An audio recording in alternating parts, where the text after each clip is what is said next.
The Real Housewives Ultimate Girls Trip South Africa is on its 6th episode, and my favorite, Nonku, is really concerned about Mel's marriage to her husband, Beard. Is she overreacting? Is she reaching? Or is there really ground for concerns? I want to dive into it. But first, my complaint. Episode 6, still no London. Okay, girl posted on her Instagram looking pretty somewhere tropical, and she's like, guess where I am? Girl, I don't care. You clearly not where I thought you were, so wherever that is, enjoy it, because wow. Clearly she's just gonna like show up for the last 2 episodes, because half the show is gone already. If this follows like regular programming, like regular formatting, it's going to be 12 episodes, and then episode 13 and 14 is the reunion. What will you be talking about in the reunion when you missed out on half the drama? But whatever about London, I stay disappointed on that front. Let's jump into Nonku. So from the beginning, it seemed like Nonku is just curious and is interested in Mel and Pete's marriage. I do not know why. I don't know what Nonku heard or what Nonku has seen, but like she came into the show with certain preconceived notions about these people's marriage. I believe it was like on episode 1 when they were talking and Nonku asked Mel, do you have children? And Mel's like, no, I don't have children. I don't want to ruin this beautiful body. Anyways, my husband already got 3 kids from the previous relationship anyways. And somewhere in that conversation, Mel mentioned that, you know, maybe she could have kids via surrogate and whatnot. But Nonku stayed concerned. I feel like that just sat in Nonku's mind, and she was just worried, like, why would this married woman not want to have kids? Even though Mel just explained that her husband already came with 3 kids, you know. And you know, Nonku is really worried about this. And Mel at some point also explained that she doesn't have family.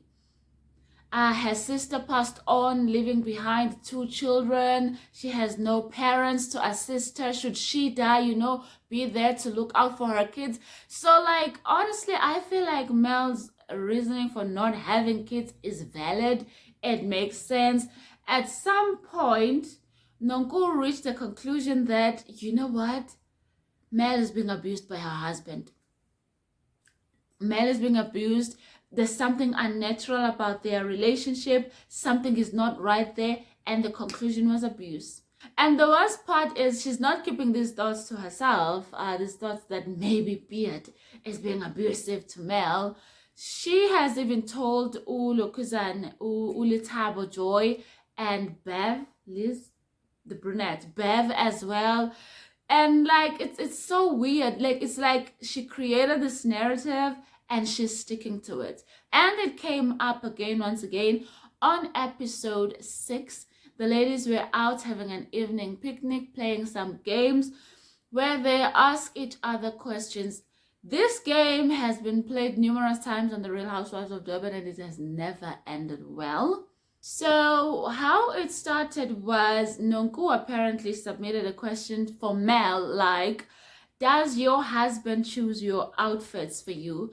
And Mel very proudly said, half the time he does. Whenever you see me rocking Louis and Gucci, you better know that my husband bought that for me. And she was happy sharing that story. And then Nonku also was like, you know, you're such a sexy body, beautiful body, but I've noticed that you are always covered up and you always covered up. Nonku is trying to insinuate that Mel covers up because that's how Pete wants it. Because somehow, I don't know where Nonku, baby girl, I don't know, my love, where you got it from. Okay? That Beard doesn't want Mel showing her body. Either Nonku is projecting big time or she knows something that I don't. And for now, I'm just going to go with, my darling, you are projecting. So anyways, Mel had to explain that, no, I just dress like this. To cover up is my choice.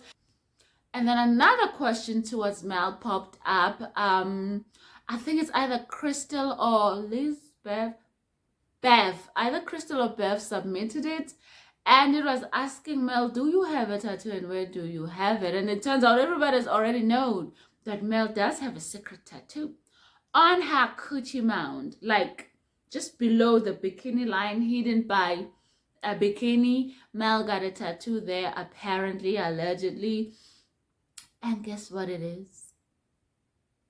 Beard. It's her husband's name, honey. She tattooed her husband's name on her coochie because, yes, girl, tattooing a man's name on your coochie? No!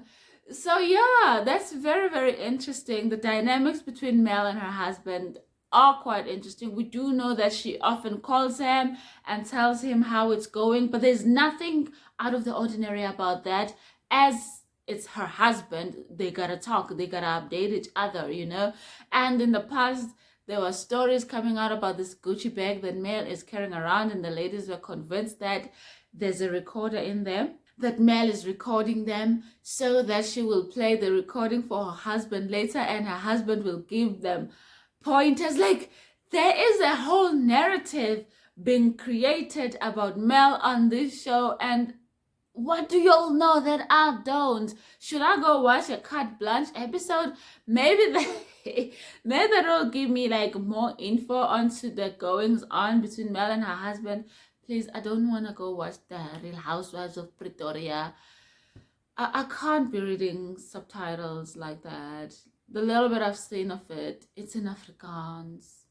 I don't want to. But like, why do they have a problem with the relationship that men have with Beard?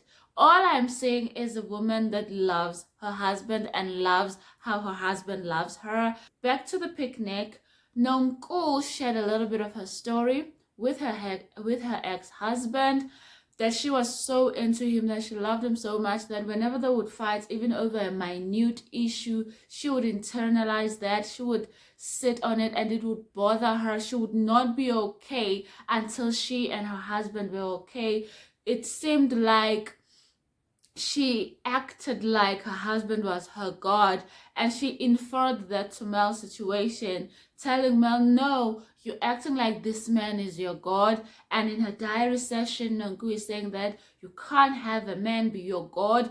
Only God can be your God because it's a sin. She even quoted Bible scripture, honey. Nonku is in her deep feelings about the Mel and Beard Situasi, and I don't get it. I wanted to say that in Afrikaans, but the Afrikaans ran away. Like, the sentence was not coming together.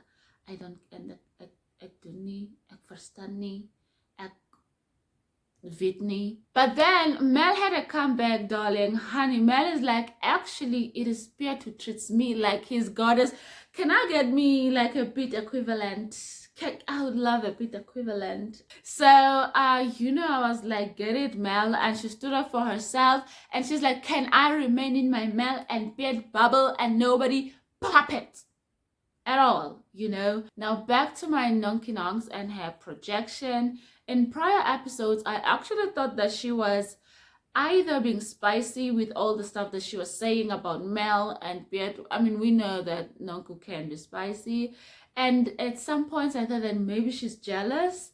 I mean, come on, we all want to be loved and loved thoroughly. And maybe she was just jealous seeing Mel being loved that way. I was bouncing between the two, but I just really did find it weird. But now, having watched episode 6, I'm like, she really, really was concerned. I feel that she is observing how Mel loves her husband, and it reminds her, Nonku, on how she loved her ex-husband. But since it did not turn out well for her, Nonku, with her ex-husband's relationship, and and how she would internalize things, and she would just want to serve the man and want to keep him happy, and would be upset if he's upset, and wouldn't even eat if he's not okay, even though the man was carrying on with his sweet dandy life, all that stuff.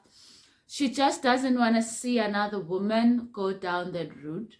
She just doesn't want to see Mel go through the same thing. So I feel that her concern comes from a good place.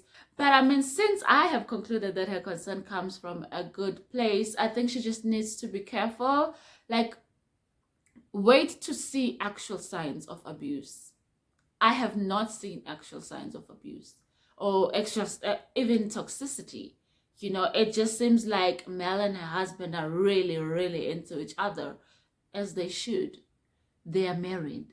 They should be into each other. So, yeah, hey, be careful not to project your situation into somebody else's. Just because the experience looks the same, it does not mean it will also end in tears. And with all this projection, perhaps Nonku just needs to look a little bit into herself and see why she feels so strongly about the situation. I know that she has done a lot of healing, a lot of therapy, but the thing with trauma is you think you're over it and you think you've resolved it, and it can get triggered by something else.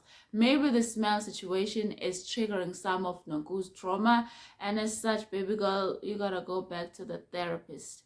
Sometimes certain traumas, you just gotta deal with it for many, many, many years. Keep, going through therapy. But that is all I have to say on this episode. If you have made it this far, please give my video a thumbs up and help me by subscribing. Are you also mad that London hasn't arrived? Me too, girl. Me too. Thank you so much. Bye.